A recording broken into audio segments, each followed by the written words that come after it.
Saudara-saudara yang dikasihi oleh Tuhan kita Yesus Kristus. Salam sejahtera untuk kita sekalian. Kami hadir melalui media ini untuk mendampingi Bapak Ibu beribadah di rumah masing-masing. Hari ini kita sudah memasuki Minggu Sengsara yang ke-7 atau disebut dengan Minggu Palmarum. Kita seharusnya beribadah di gedung gereja secara bersama-sama.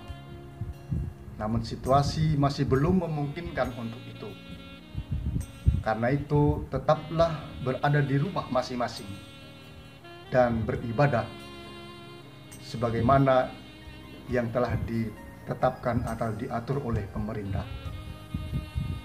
Saudara-saudara yang dikasihi, kita tahu semua bahwa di berbagai belahan dunia saat ini, semua orang sedang berhadapan dengan ancaman pandemi virus corona atau COVID-19.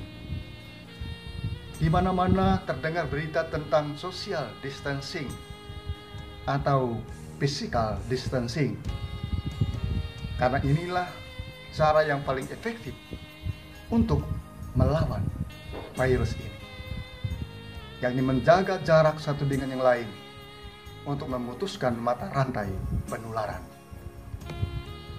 Saudara-saudara yang dikasihi, apa yang semua orang harapkan saat berhadapan dengan persoalan seperti ini?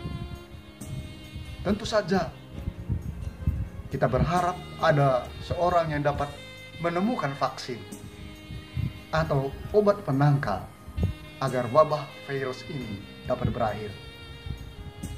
Jadi saudara-saudara, dalam situasi yang emergensi, orang selalu berharap tampil seorang yang dapat menjadi penyelamat dalam tanda petik bagi mereka dari situasi yang sulit. Saudara-saudara yang dikasihi, kurang lebih seperti inilah gambaran situasi yang dipaparkan oleh penginjil Matius pasal 21 ayat 1 sampai 11.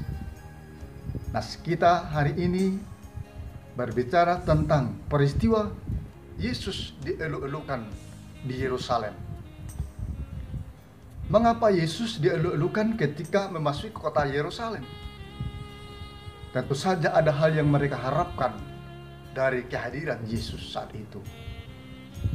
Sebagai bangsa yang sedang berada di bawah penjajahan Romawi, maka sangat wajar apabila mereka merindukan adanya seorang pembebas. Saudara-saudara, kehadiran Yesus di Yerusalem pada saat itu bertepatan dengan sedang memuncaknya suatu keinginan masyarakat akan adanya seorang Mesias, yaitu sang pembebas secara politis untuk memimpin mereka keluar dari kuasa penjajah. Pengharapan ini dinamakan dengan pengharapan mesianis.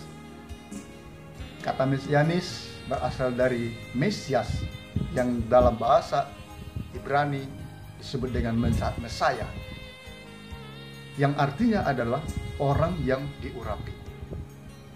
Nah, saudara-saudara, keberadaan Yesus dengan berbagai mukjizat yang pernah dibuatnya telah membangkitkan kembali semangat mesianik orang-orang Yahudi di zaman itu. Mereka berharap Yesus menjadi Mesias politik untuk membebaskan mereka dari penjajahan. Saudara yang dikasihi, nampaknya ada kekeliruan yang mereka pahami terhadap kemesiasan Yesus, yakni hanya mereka arahkan kepada hal-hal yang bersifat fisik semata-mata. Karena itu Yesus berupaya menyadarkan mereka bahwa kehadirannya bukan hanya semata-mata untuk menolong mereka yang mengalami kesusahan secara fisik di dunia ini, tetapi kehadiran Yesus juga untuk menyelamatkan manusia dari ancaman dosa yang mengakibatkan kematian yang kekal. Itu sebabnya Yesus tidak masuk ke kota Yerusalem dengan berkuda atau dengan perlengkapan perang seperti layaknya seorang pahlawan pembebas. Tapi Yesus datang dengan mengendarai seekor keledai beban yang mudah, untuk menggambarkan bahwa kedatangannya adalah membawa salom, penuh kedamaian, penuh dengan kasih dan damai sejahtera kepada bumi ini. Namun keinginan untuk menjadikan Yesus sebagai Mesias politik, Raja duniawi, saat itu tetap tidak berkurang.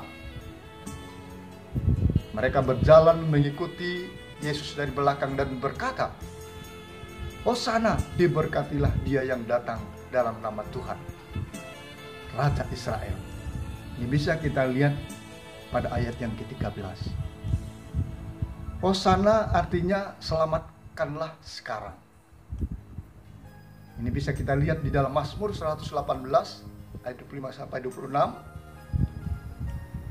Di sana disebutkan, "Ya Tuhan, berikanlah kiranya keselamatan. Ya Tuhan, berikanlah kiranya kejujuran." Atau disebut juga di sana, "Diberkatilah dia yang datang dalam nama Tuhan. Kami memberkati engkau dari dalam nama Tuhan." Saudara-saudara yang dikasihi dan mengasihi Tuhan Yesus Kristus, ini adalah teriakan pengharapan kepada seseorang yang dianggap sebagai penyelamat atau pahlawan. Tetapi semua itu tidak bertahan lama. Ketika mereka melihat bahwa Yesus menolak untuk dijadikan Mesias politik atau sebagai Raja dunia, maka mereka berbalik untuk menentangnya. Saudara, manusia memang mudah sekali kecewa. Dan mereka yang kecewa, kecenderungannya ialah selalu ingin bertindak balas dendam ketika keinginannya tidak terpenuhi. Maka yang mula-mula mendukung berubah menjadi menolak. Yang mula-mula simpati berubah menjadi antipati. Yang semula kawan bisa berubah menjadi lawan, dan seterusnya. Saudara-saudara, dan ini terbukti. Kitab Injil Matius sendiri menginformasikan bahwa teriakan Hosana orang banyak itu hanya berselang lebih kurang 5 hari berubah total.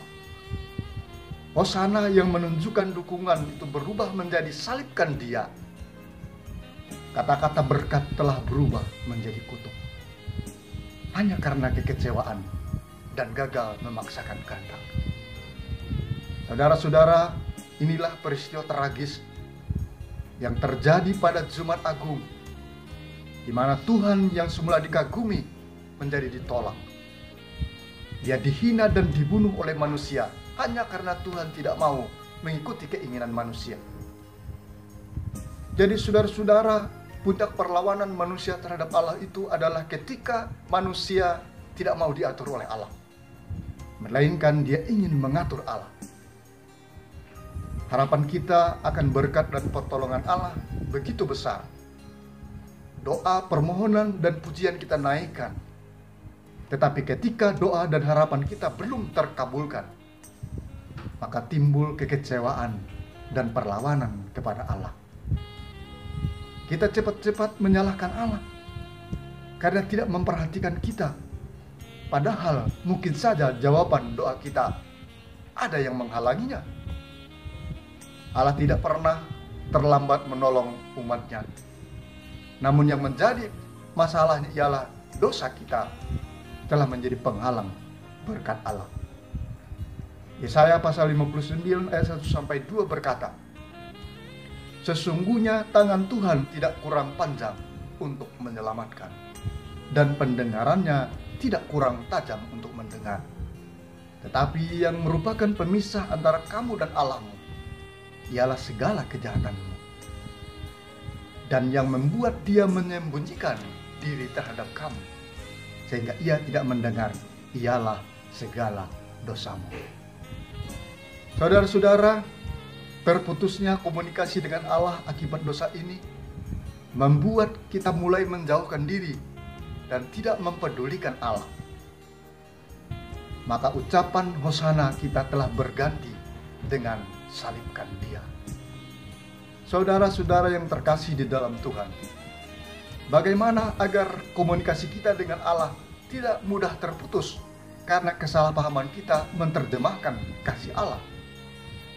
Maka setiap orang percaya perlu menyadari bahwa kehadiran Tuhan dalam hidup kita bukan semata-mata demi kepentingan duniawi kita, tetapi Ia juga hadir sebagai pembebas rohani bagi kita, yakni untuk membebaskan manusia dari belenggu kematian kekal oleh kuasa dosa.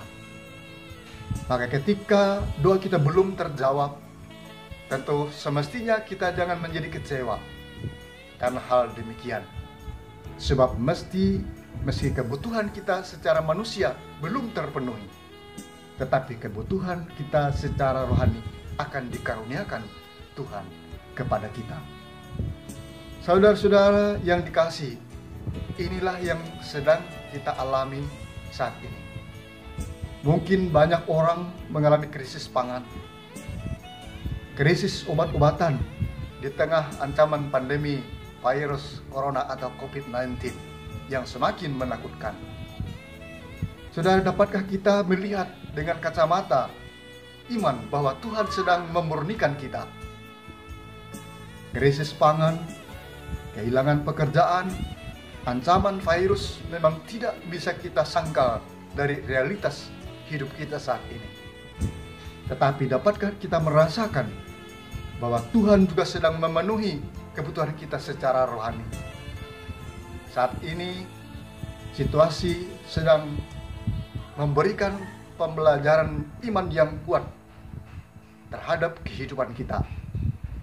Saat situasi aman, tidak ada ancaman penyakit menular yang berbahaya, maka waktu itu kita bertemu dengan keluarga sangat sedikit.